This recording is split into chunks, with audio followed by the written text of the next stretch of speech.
Hello everyone, welcome to my channel The Knowledge Capsule। 3rd ডিসেম্বরের কিছু important current affairs নিয়ে আজ হাজির হয়েছি। চলুন শুরু করা যাক। প্রথম, 2nd ডিসেম্বর দিনটি international day for the abolition of slavery হিসাবে পালিত হলো। পরবর্তী, 2nd ডিসেম্বর দিনটি ভারতে ন্যাশনাল পলিউশন কন্ট্রোল ডে হিসাবে পালিত হয়। এই দিনটি ভোপাল গ্যাস দুর্ঘটনায় প্রাণ হারানো ব্যক্তিদের স্মরণে পালিত হলো। এবছরের থিম ছিল clean air, green earth, a step towards sustainable living. পরবর্তী, 3rd ডিসেম্বর দিনটি world day of the handicapped বা international day of persons with disabilities হিসাবে পালিত হয়।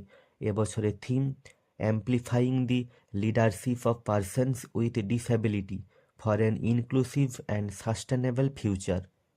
পরবর্তী, ইন্ডিয়া এবং মালয়েশিয়ান আর্মির মধ্যে হারিমাও শক্তি-এর 4th এডিশন শুরু হলো।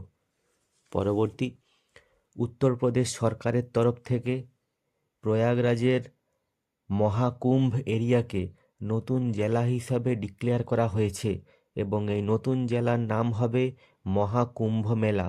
এই নিয়ে উত্তরপ্রদেশের মোট জেলার সংখ্যা হবে 76টি, আগে জেলার সংখ্যা ছিল 75টি। পরবর্তী, সমস্ত জুডিশিয়াল অফিসারদের রিটায়ারমেন্টের এজ 60 থেকে বাড়িয়ে 61 করল অন্ধ্রপ্রদেশ সরকার।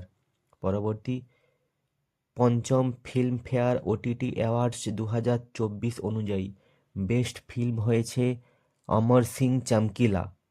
বেস্ট ডাইরেক্টর হয়েছে ওই সিনেমার জন্যই ইমতিয়াজ আলী।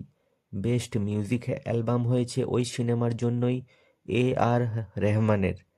বেস্ট অ্যাক্টর ওই সিনেমার জন্যই দিলজিৎ দোসাঞ্জ। পরবর্তী, ইউনিয়ন মিনিস্টার সর্বানন্দ সোনোয়াল লোকসভাতে কোস্টাল শিপিং বিল 2024 ইন্ট্রোডিউস করলেন। পরবর্তী, শ্রীলঙ্কার 48তম চিফ জাস্টিস হিসাবে নিযুক্ত হলেন মুর্দু নিরুপা বিন্দুসিনী ফার্নান্ডো।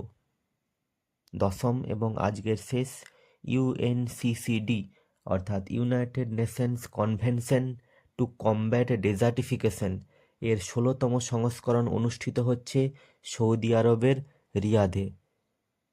Thank you.